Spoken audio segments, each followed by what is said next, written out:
Hello, welcome to Zombie Beach.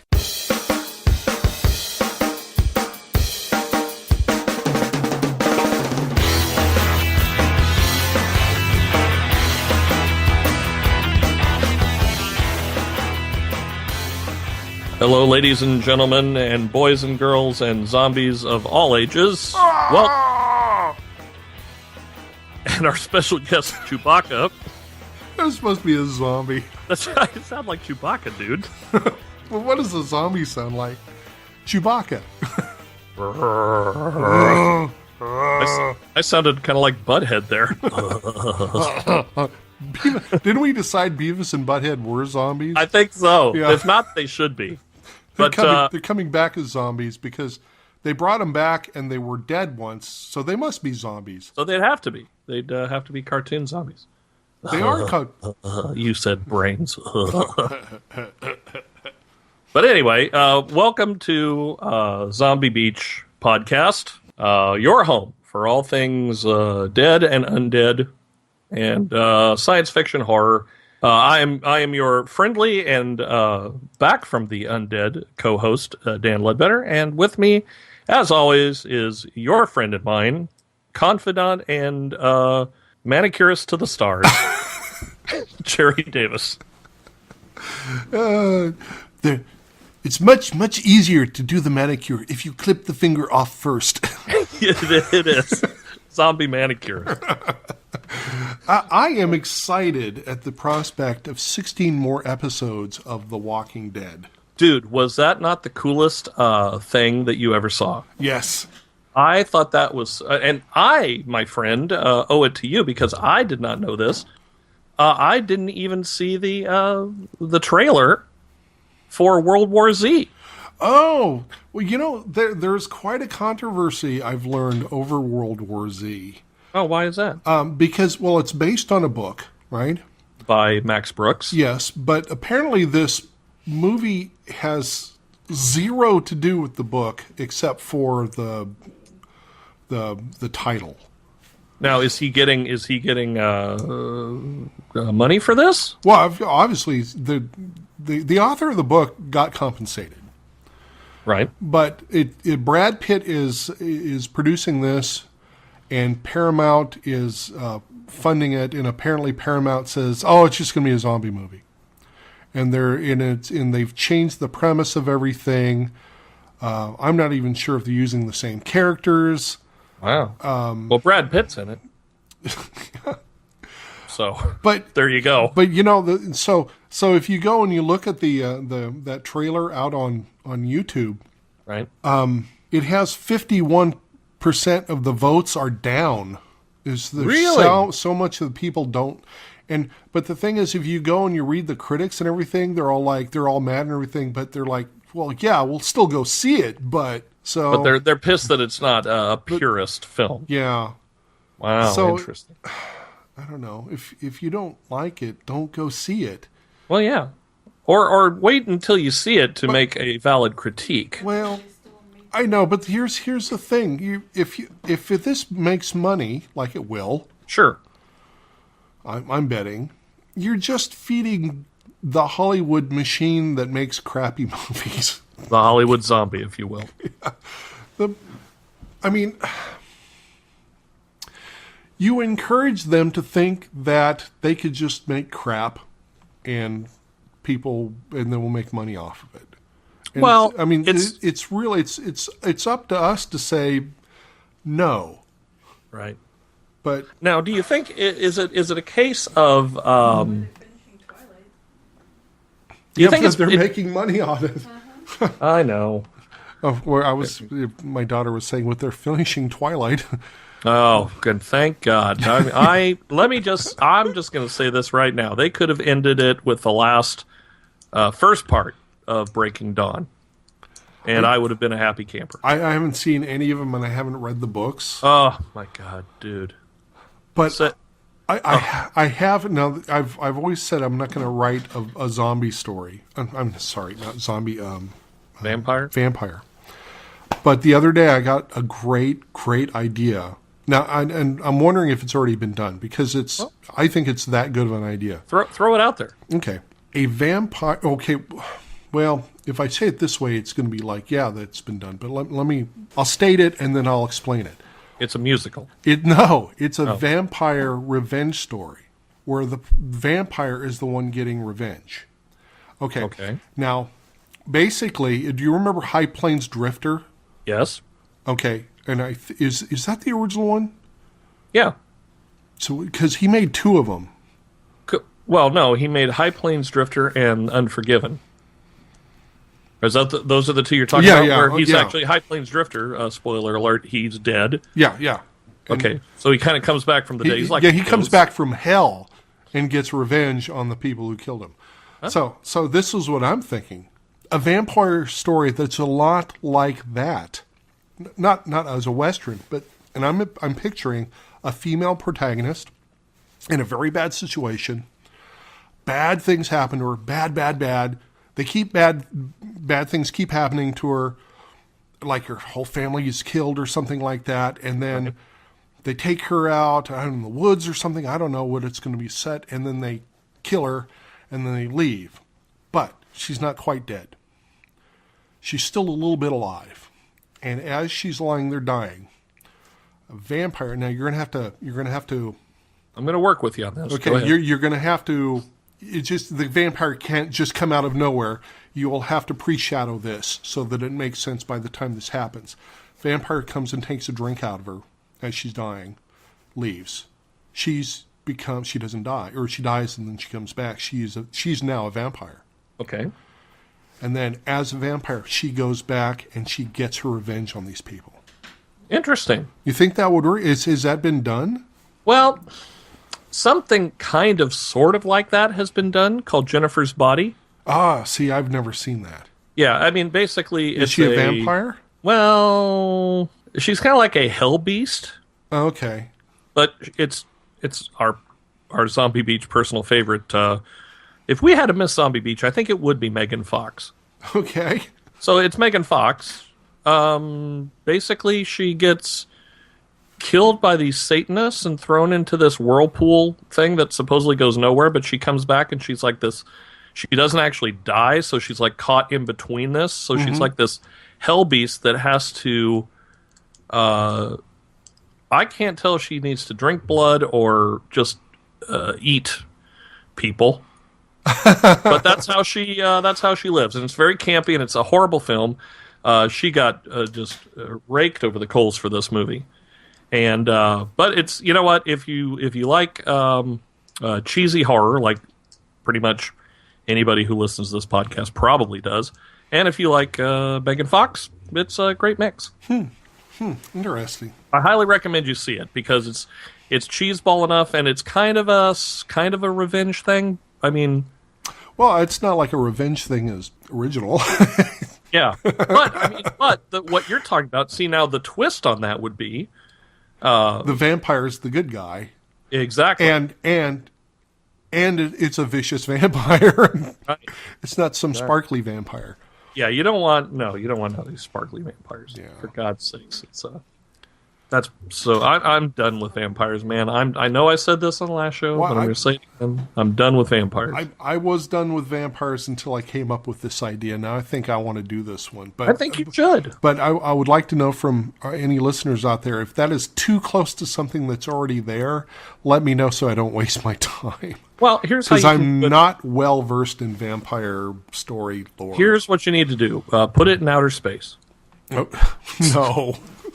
Just get that right off the bat. And I'm thinking more of a period piece. Like what? Like Victorian, or I don't think I can pull Victorian off, but I'm thinking. Can you throw in Nikolai Tesla? Well, maybe in the 30s. That might be kind of cool. Now, if I was going to do a Tesla movie, a story. If I was going to do a fictionalized Tesla thing, I would incorporate a Frankensteinian monster in it of some sort. Really? Yeah. Well, you know what? Now here's what I'm thinking. Or he accidentally contacts aliens or something. Well, how about this? Now, it's not Tesla, but it would be Edison, because there was a long-standing rumor that Edison created a device that would allow you to talk to the dead. Tim Powers actually wrote an excellent story that had a lot to do with that. Really? Yeah. It wasn't called Necrophone, was it? No. It was... No. God, what was it called? Because somebody wrote a series called Necrophone, kind of based on that principle. See, here's my twist. My twist is it contacts people who are dead, but then reanimates their corpse. No, I don't think that's been done, no. Yes. So it's I think that would that be would a be zombie. That would be a zombie story. See, there you go. You gonna write it? Who has the time? I'll throw the idea out there. You can take that one. Why don't you call it? We could call it Dial Z for Zombie. That's not bad. There you go. We should like co-write it. And we could find the device in some antique shop in Maine. Like tucked behind right over by Stephen King's house. By the Stephen King.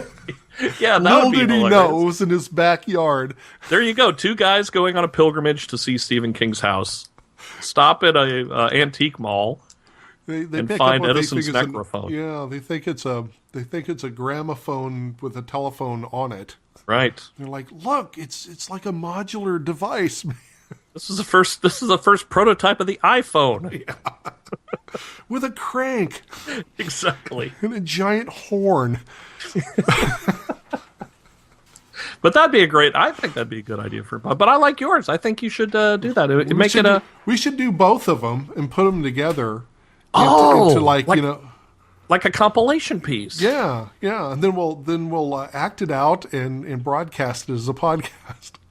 Dial V for Vampire Vengeance, and Dial Z for Zombie.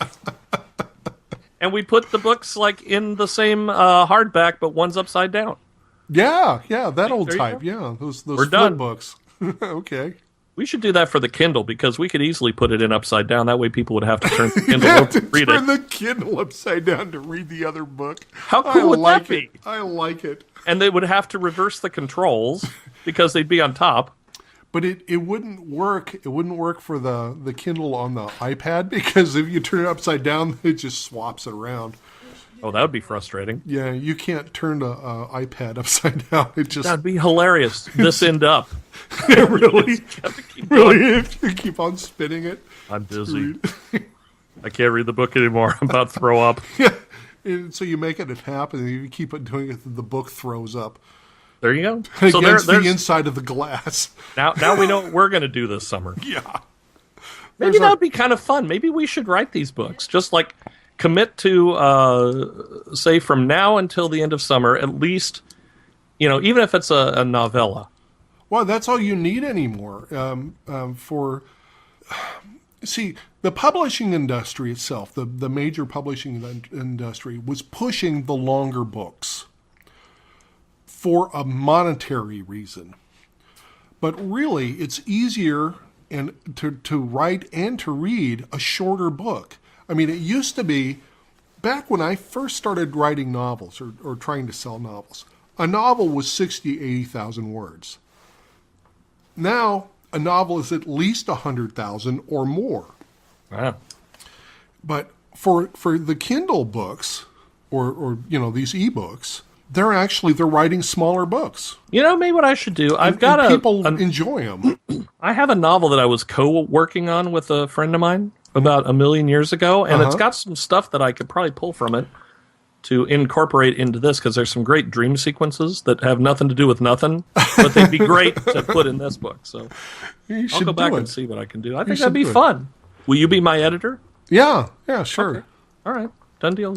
I put the stake in the ground, listener, this day, January 19th, 2012. So look for Dial Z for Zombie. Dial Z for Zombie. The curse of the Edison necrophone. I like it. That's good. It's got a good ring to it. Maybe no pun intended. Really, what you should do instead of writing, you should do a treatment of it, and maybe an independent movie maker would pick it up and make a movie out of it, like a Sundance movie. Well, that's got some ideas. That could be done. Yeah.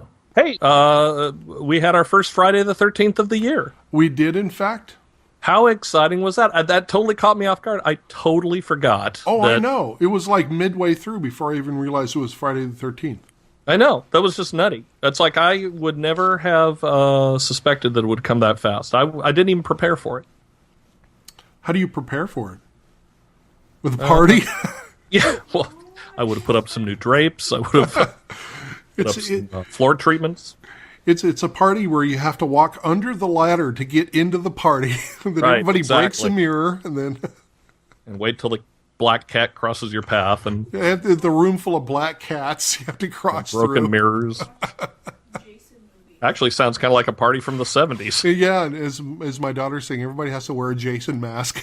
Nice. So your daughter's got this thing figured out. That's good. I'm glad she's a good influence Sorry, on honey, you, I Jerry. can't really hear you with these on. There's another Friday the 13th in April. Oh, Jesse was saying there's another Friday the 13th in April coming up. The movie or the day? No, the day. Oh, I A thought it was date. another movie. She keeps track of it because, well, she's a serial killer. Oh, well, good. Yeah, Oh, everyone's got to have a I wasn't supposed to say anything. everyone's got to have a hobby. Hey, and speaking of which, speaking of hobbies and holidays, Yeah. you do realize that this last Monday was Betty White's 90th birthday. No, I did not know that. Yes. Talk about back from the dead. I thought you were going to say something about a zombie. Well, kind of. I mean, her career, kind of went south until the Super Bowl commercial that came out. I didn't know it went south. Well, maybe it didn't go south, but I didn't see much of her. But she made a pretty big comeback. I'm looking at our Facebook page, and you put up that sign that says "I found this humorous," and it shows a humorous bone. Yes, That's funny. that's a great one. I was like, somebody said I found this humorous on their Facebook page, and I thought there's got to be a tie-in somewhere with the humorous bone, and then there it found it. was. It was brilliant. I thought that was the funniest thing I'd ever seen. Oh, did you make that, or you found that? Oh no, I just found it. Oh, okay. Yeah. Why create what's already been made? And then you found it humorous. I totally found it humorous. Now, my friend, who is actually he's the pastor of our church, ironically, Uh-huh. he one of his hobbies is creating those little fern terrariums. Oh, yeah. You ever seen those where Yeah. they put the little tiny people in there doing stuff? Oh, no, I haven't seen those, no. Well, he does that. He's going to make me one of a cemetery with like zombies coming out of the ground. Perfect. So as soon as I get it, I'll put it up on the Zombie Beach page, and Perfect. we will all laugh and have a good time. It would be awesome. I think so. I think think it'd so, be too. badass. But But what that reminds me is, I remember a long time ago on one of our old episodes, I had brought up this thing that I had found and you already knew about. It was some sort of company that makes like statues for your lawn. And they made design Toscano. yeah, and then Yes. they made zombie ones where they're like a hand in a skull, or a decomposing face was coming up out of the ground, and you put it in your garden. That's Yes. what it's for. Well, ironically called the Garden Zombie. Yeah, garden zombies. Yes, that's from our good friends at Design Toscano. And it's actually called, if I can give you the entire name, the Zombie of Montclair Moors statue. Oh, okay. And it's only $99.95, but they usually have, they are on their site, you can get 20% off. Oh, and So here's what I'll do. I will put the link for that on our Zombie Beach podcast page, because honestly, what is a garden without a garden zombie? well, I personally like their gargoyles. I think Dude, they're they really had... cool. Now, let me say this about Design Toscano. When I first got into Design Toscano, they had the most bitchin' gargoyle replicas, like, in the history of the world. I'm not even kidding you. If you go to the gargoyle section, of course, like the Florentine gargoyle statue, they had a whole collection of those, and like the Chain Cathedral gargoyle, those were their bread and butter, so to speak. But then they got into this weird cartoony gargoyles. I'm gonna have to cut this short.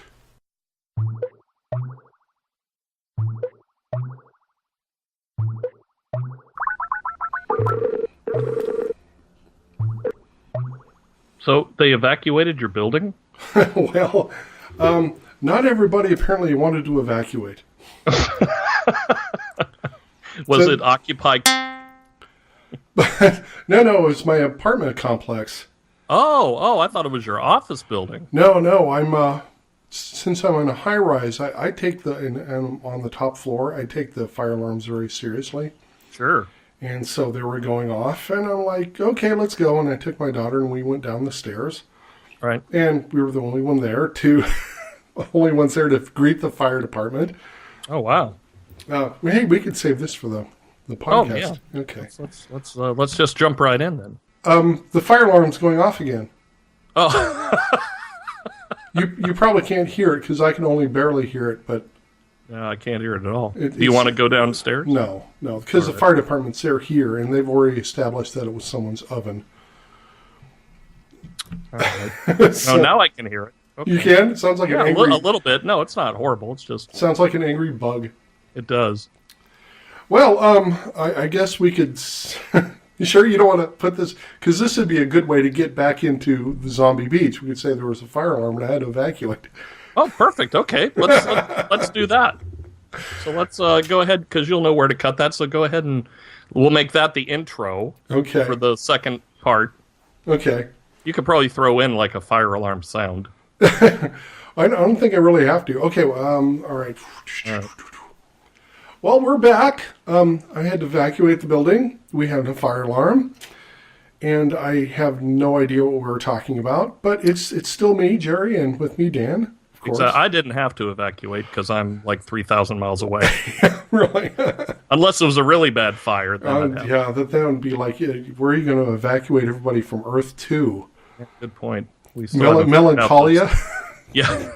No, we just wait for the ship for the planet to hit Earth. Yeah, we just stand there and cry. Well, anyway, actually, some very exciting news. Okay. While you were out going down the staircase. Yeah. I discovered, completely by accident, that they are doing a remake of Stephen King's The Stand. Another one. Well, yeah. I mean, they only did one film-esque version. It was a TV miniseries. But apparently, Steven Spielberg has signed on, as has Stephen King. Oh, well, you can imagine Stephen King's going to sign on if Spielberg is. Yeah, I mean, that's like, I can't even imagine that. But that's, it's on IMDb. No actors, as of yet, have been slated for the film. Brad Pitt. Dude, let's just hope, for God's sakes, that they don't bring Molly Ringwald back to reprise her role. Because that was the thing that pretty much killed it for me. Was Molly Ringwald. Oh, you're talking about the TV show. TV version. Okay. TV version, which was great. Now, mind you, I thought it was brilliant. I didn't even see it. Oh, it's on Netflix, dude. I don't even want to see it. No. You totally should. You've read the book, correct? Yeah. Okay. Yeah. Then you should totally see it. It's actually really, really good. Obviously, there's only so much you can do in 8.5 hours of a book that, like, the unabridged version was 1,400 pages or something crazy like that. From what I understand, it should have stayed abridged. Really? Yeah, I mean, let's not go there. Anyway, go ahead. Oh, I'd love to have that discussion because I think that's. Well, I actually preferred the depth that it gave some of the characters and some things that I didn't know that I kind of had questions about, and that filled in the blanks for me. Well, I mean, I didn't read it, so I can't speak personally about it, but I just. Well, when the fire alarm goes off next time, take the book with you. I'll take the book. And then you'll have it all read by the time you get back upstairs, since you're on the 480th floor. But it's exciting that they're doing again. How about, maybe they'll cast, who Spielberg seems to like, what's his name? Mr. Risky Business. Oh, Tom Cruise? Yeah, maybe Tom Cruise will play the crazy guy because, I mean, he's already in character. Oh, you mean the Randall Flagg character. Yeah. You know, he's too pretty, though. You know what I mean? Mm-hmm. It's like, yeah, I don't know. No, maybe he could be the walking man. No. Yeah, well, yeah, I don't know, man. See, that's where... So I could see Tom Cruise playing the devil, or the son of the devil. Kind of, but he's too pretty. Well, Don't you think? Don't you think the devil would be pretty? Yeah, I mean, in human form? but not Tom Cruise pretty. I would think he'd have to be a little more suave, a little more... John Travolta. Actually, John Travolta could do it, I think. Really? Much better than Bobcat Goldthwait. Oh, maybe they'll bring what's the name from Rocky Horror back? Tim Curry. Tim Curry made a great devil in that other movie with Tom Cruise. Yes. That would have been... What was that? A Legend. Legend, yes. Loved the horns in that. No, his makeup was phenomenal. I mean, I like Tim Curry as an actor anyway, not just because he did Rocky Horror, but I think he is brilliant. He's a great classically trained actor, which is ironic that his first major breakout film was the Rocky Horror Picture Show. But it's like he would actually be good. He's a little too old to play that part because Randall Flagg, at least... And this is where I think there's going to be a lot of heated debates about this film because everybody who has read the book has this mental image. And you know this from being a writer. It's like you have a mental image of what a character, how they look, how they sound, some of their nuances and things like that. I think there's going to be a lot of debate as far as who would be the optimum pick for that role. So I don't know. It'll be interesting. I'm very excited just because it's my favorite Stephen King novel ever. Mine too. I'd have to say that's my favorite one. Yeah, and it's such a timeless story. You know, the end of the world is classic. You know, I know. That kind of thing. Every time we have another swine flu epidemic, I keep thinking maybe this is it. Oh, dude, seriously! Maybe like when I was Captain sick, Trips. That's exactly right. Like when I had that flu, that's exactly what I was thinking. So there you go. So The Stand coming soon, but you know, IMDb is not the end all of end alls when it comes to film.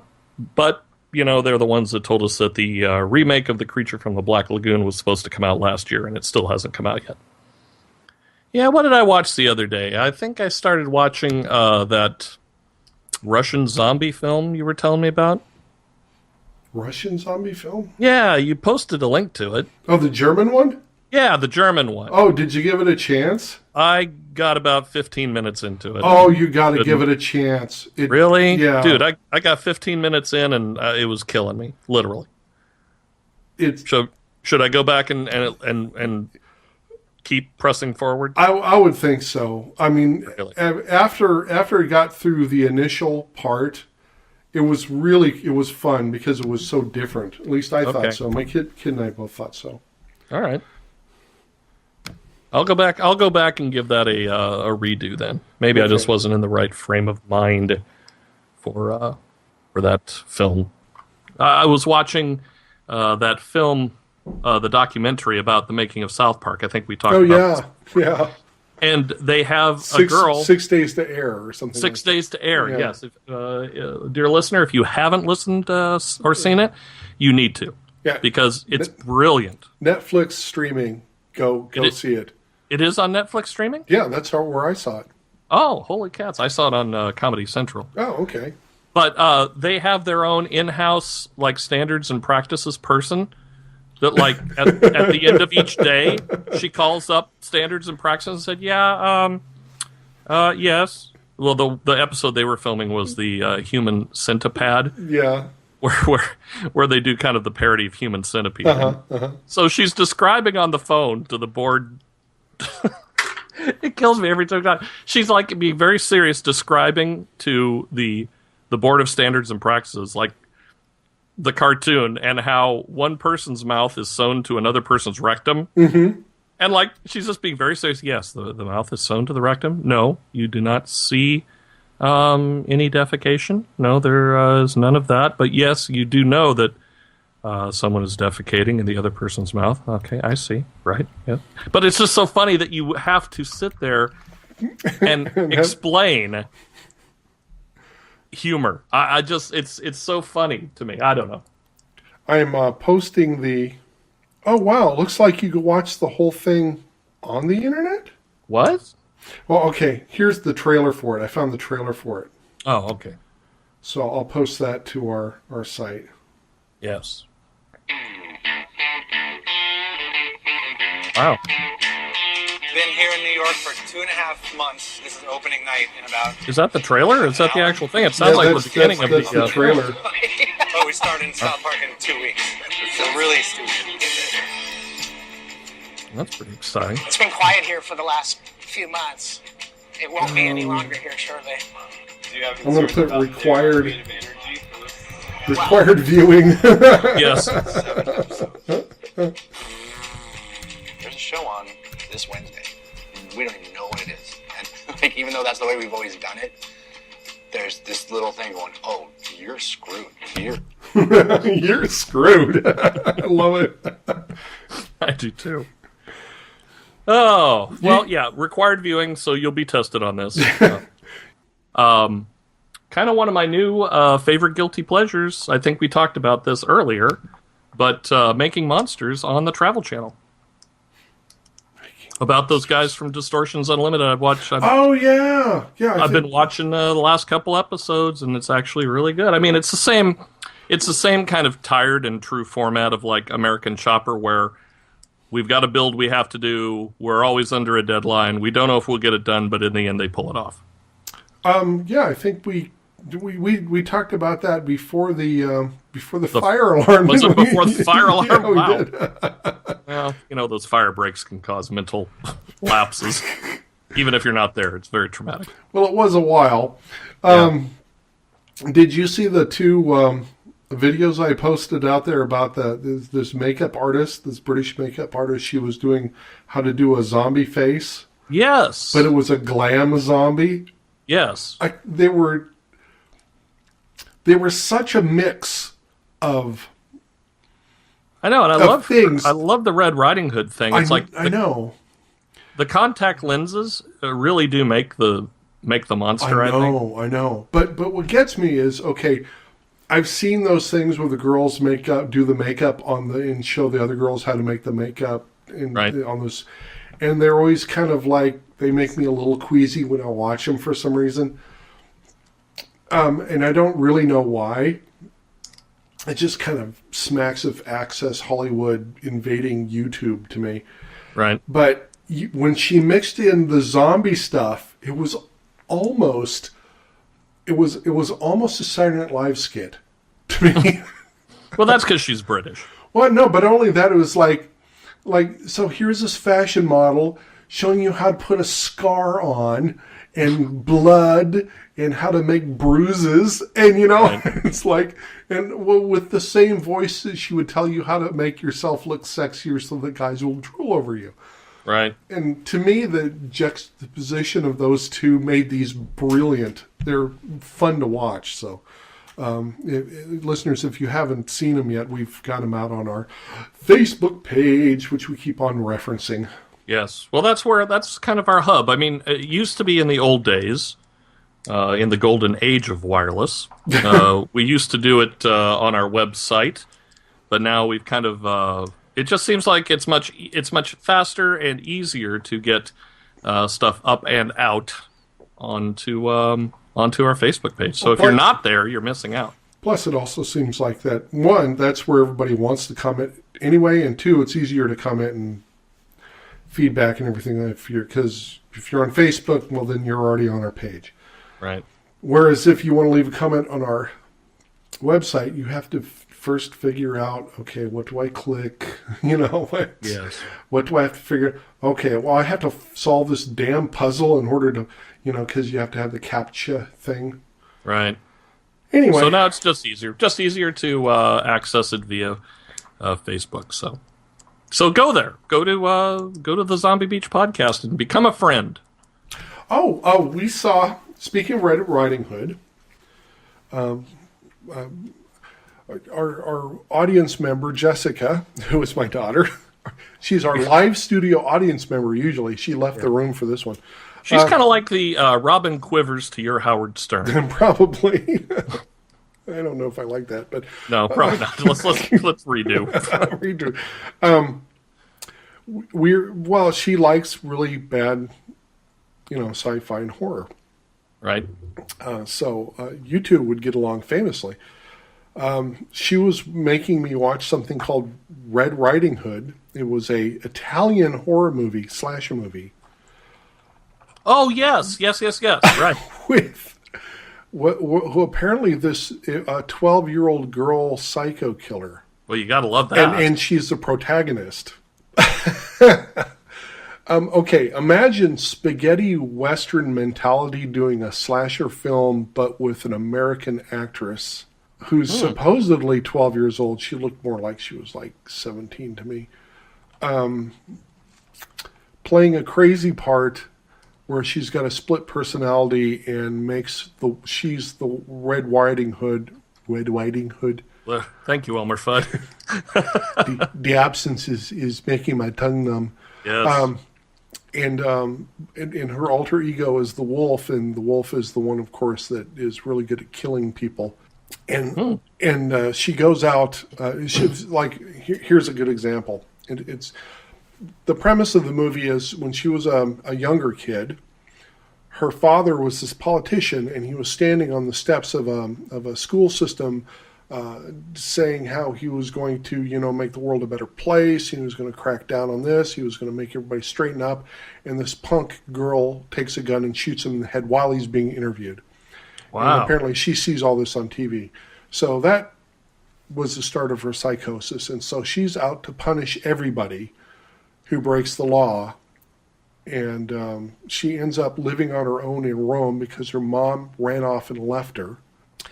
And so she's on her own for like a couple months, and then her grandma, who is a Broadway actress or a wannabe Broadway actress, shows up to take custody of her, and which she doesn't want because she's on her own, free, has plenty of money.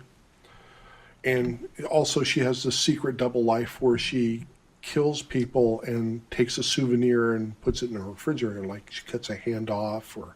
Wow. Yeah. But it's done really cheesy. Right. And it's like you're expecting a higher budget film, and it becomes this almost a joke, if you will. Well, no, it's like I don't know how to describe it. You just have to watch it. I think it's worth watching. And then the end is incredibly weird. Wow. Because you would think it was ending, and then it doesn't end, and then something totally off the wall happens, and they end up singing Que sera, sera, what No, will they be, do not. will be, and that's in the roll credits. Oh my God! And I'm not spoiling anything.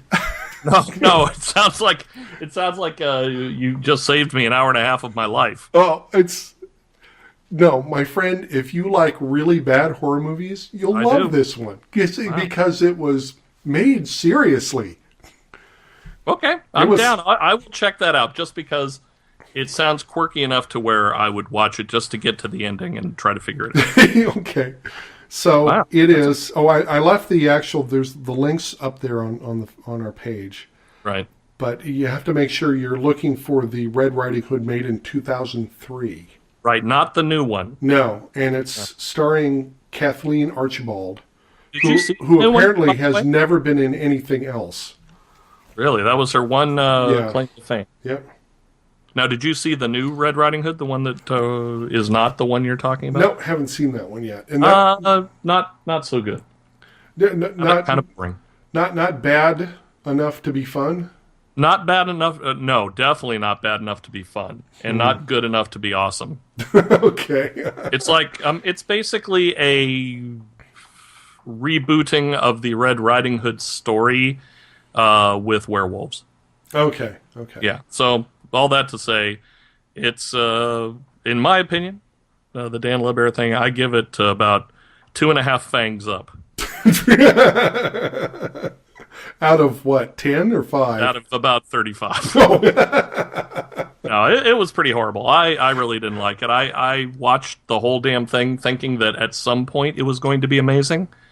And sadly, I should have stopped at the opening credits.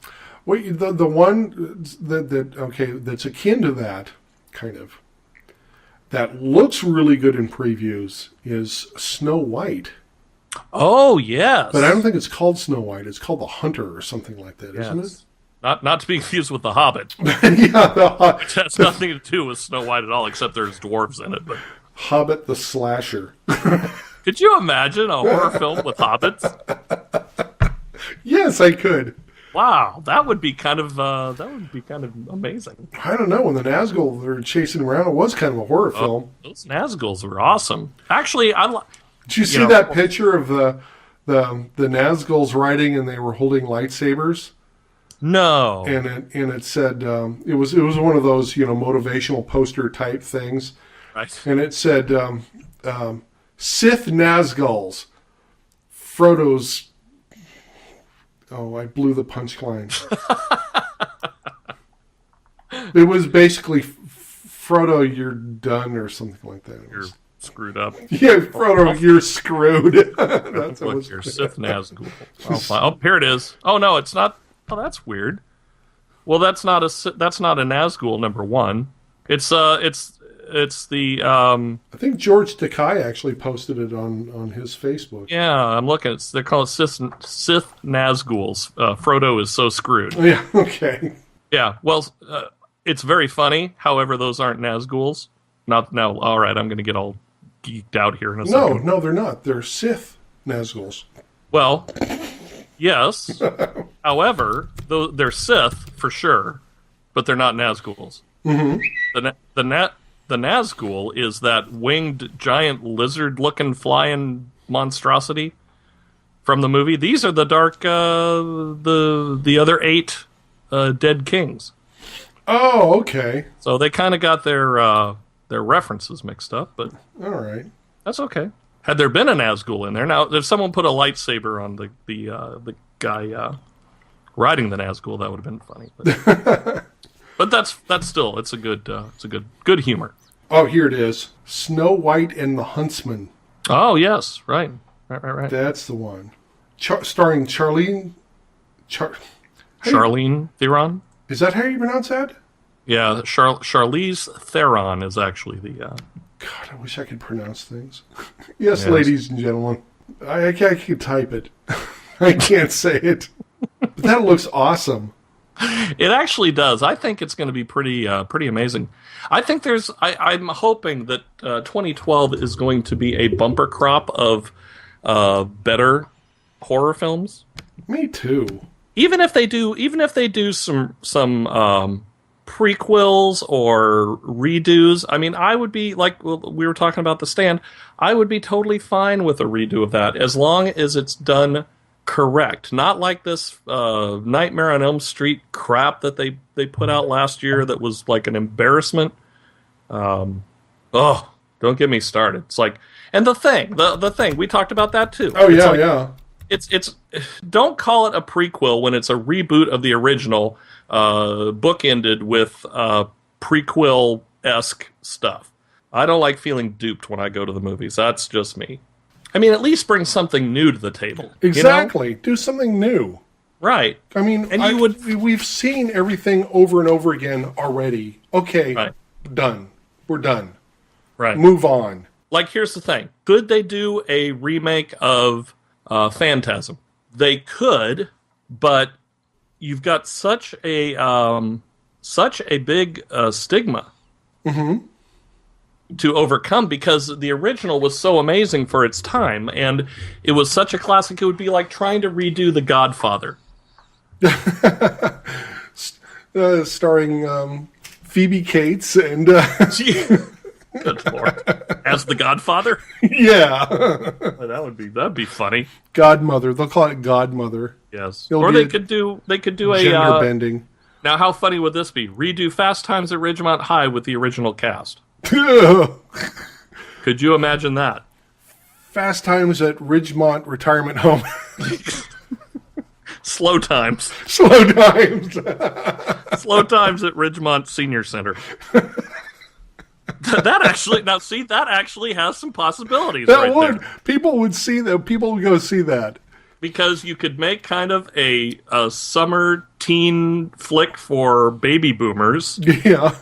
about a senior center where old folks are getting crazy and getting busy. So that's my deal. So Lori Lagrone, I'm going to throw this out to you. If you could make a Slow Times at Ridgemont Senior Center movie poster, there you go. Yeah. Maybe the poster. Okay, make the poster into a meme.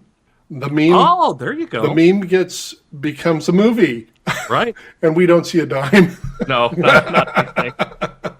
Cameron Crowe gets all the money because he wrote the book. Yeah. Well, we'd have to write a book about it, I think. Yeah, but all the characters already belong to someone else, so That's true. too bad. So sad. I guess we could. I guess if we called it Slow Times at Ridgemont Senior Center, I mean that's more than 10% of a change from the original one. I know, but it's not going to be as funny if you don't have like the original cast. Yes, Spinoli. Spicoli. Yes. My favorite scene. He's sitting there. He's on the phone. He takes shoes and he bangs himself in the head and goes, "I'm so stoned." Yeah. Dude, that was my skull. I'm so stoned. And sadly, we wouldn't be able to have Mr. Hand in it because he's dead. But yeah, Unless he came back as a zombie. Now, that would be cool. have a zombie crossover. Oh, my gosh. You know what? Actually, no, this just gave me a great idea. I know we came up with an idea earlier for the Necrophone story, but this is an even better one. What do you think about a zombie film? Well, Kind of like the zombie apocalypse happens at a retirement home. And the old people are the ones fighting off zombies. Okay. Betty White could be in it. Okay. What was it called? It was called. Oh, did someone do it already? Well, kind of. Not Bubba Hotep. Bubba Hotep. Well, yeah, kind of. Yeah, that's true. That's true. But You're that right. wasn't zombies. That was a mummy. Yeah, that was a evil mummy from somewhere else. But that was a great film, too. Yeah, it was. And listener, if you have not seen Bubba Hotep, good Lord, do yourself a favor.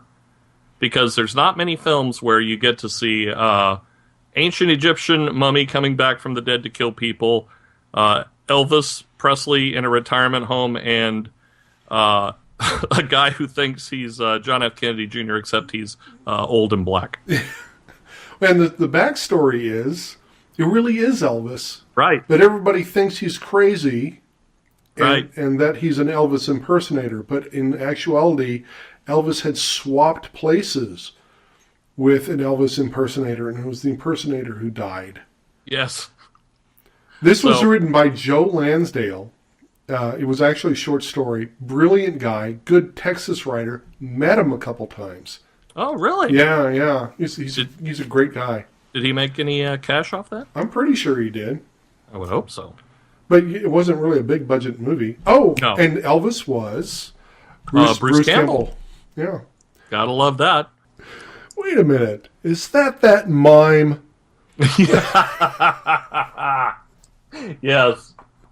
Is that Marcel Marceau's brother? Now, here's an idea for a TV show. Good heavens. I don't know why I didn't think of this first. We could have like a mime show about food. Oh, I thought you were going to say a mime zombie killer. That would be interesting, too. But I was thinking more like Bizarre Foods with Marcel Marceau. And he doesn't say a thing, but he goes, mmm. Yes, exactly. Or he rubs his up or sticks his tongue out. And he just like spits it out in front of the camera. See, now that would actually be a very funny short YouTube film. Would. Get on that. I think, there you go. Yet another thing to add to my plate. No pun intended.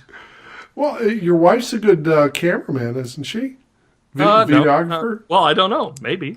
Oh, just. I don't. Why, Oh, well, why how about when why your would you think stepdaughters? she was? Have you seen some videos of hers that I don't know about? No, but I was just hoping she could follow you around with a camera, and then you guys could become a production company. Oh, there you go. Now I like that. I'm down. I'm down with that. As you young. How many reality shows have you auditioned for? 2. It's too, And never got called back for either one. Too bad. Too bad. You know, this is the thing. I am almost positive that I should have my own TV show. You can.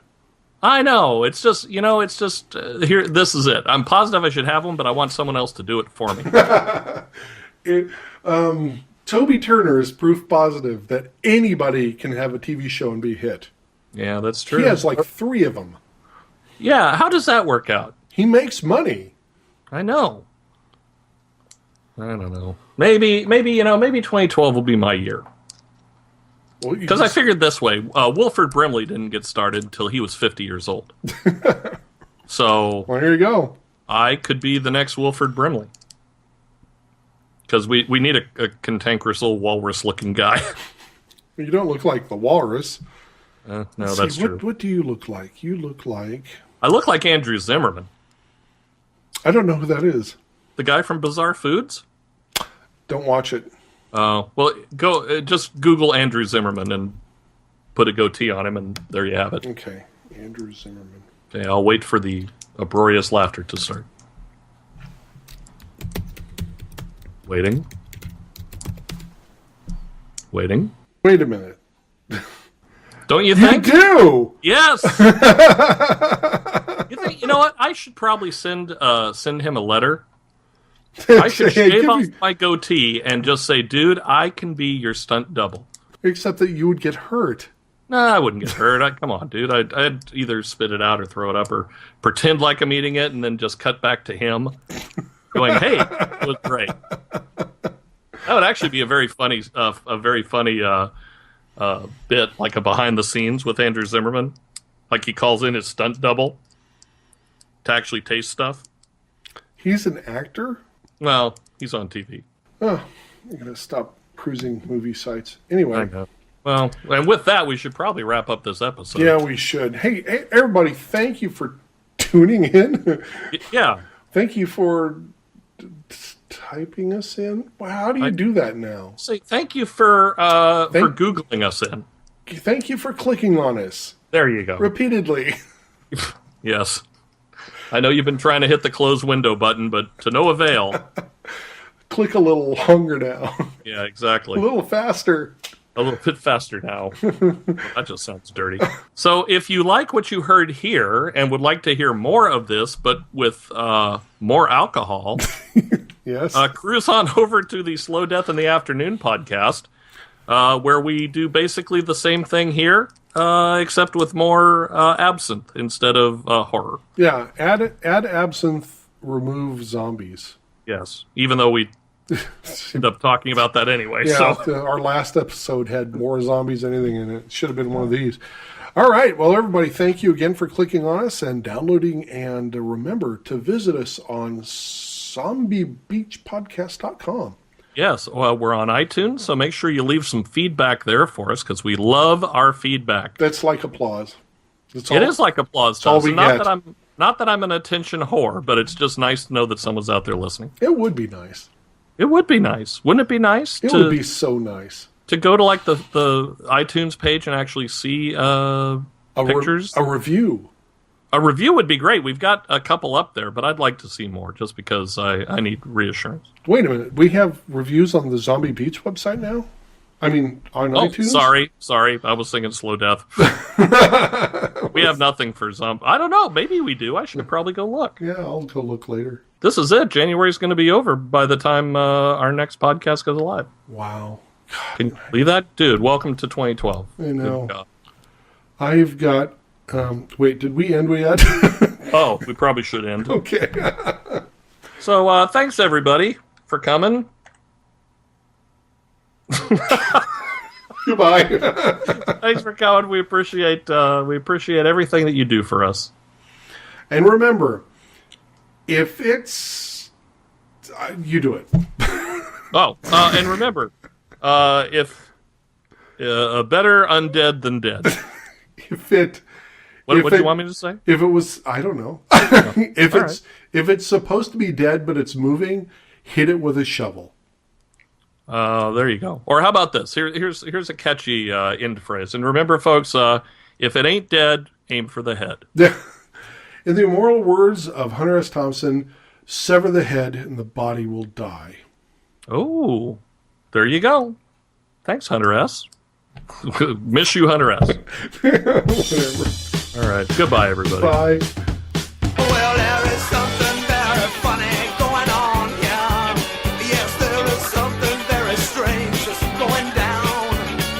I got this real uneasy feeling in my stomach most of the time.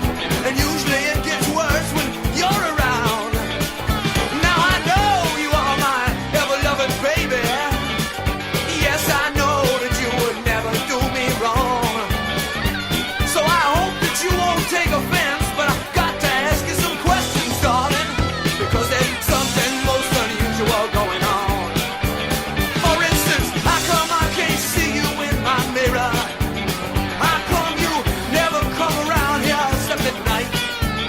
How come you won't say where your family lives and you always look so pale? How come you got that crazy look there in your eye? Well, now lately, babe, you smell just like a basement, and your wardrobe's down to strictly black and red. Sometimes at night I can see you down on the pavement sneaking around. Come to think of it, when do you go to bed? But now I ain't one to go and start no rumors. No, I ain't never used the poison pen. But I don't much care for the way you tend to pick your teeth out in public, baby. Or the way you're always staring at my neck. You tell me, how come I can't see you in my mirror? How come you never come around here in the day? How come you start to hiss when I say my prayers and you wear those stupid capes? And every time you see a cross, you run away. Hey, what did you say your name was anyway? I'm asking you, how come I can't see you in my mirror? How come you never come around here in the day? How come you start to hiss when I say my prayers and you wear those stupid capes? And every time you see a cross, you run away. Well, now, what you say your name was anyway? Tell me, darling, is it Mary or is it Sue? And would a guy like me, kind of just an ordinary farm boy from Central California, stand a chance around somebody like you? I mean, it scares the shit out of me the way you look at me.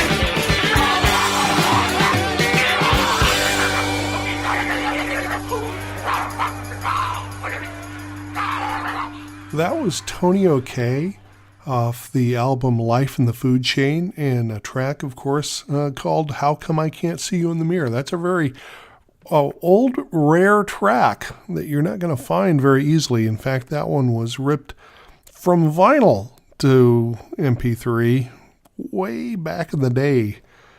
So I just thought I'd throw that in as a special treat because it's really hard to find.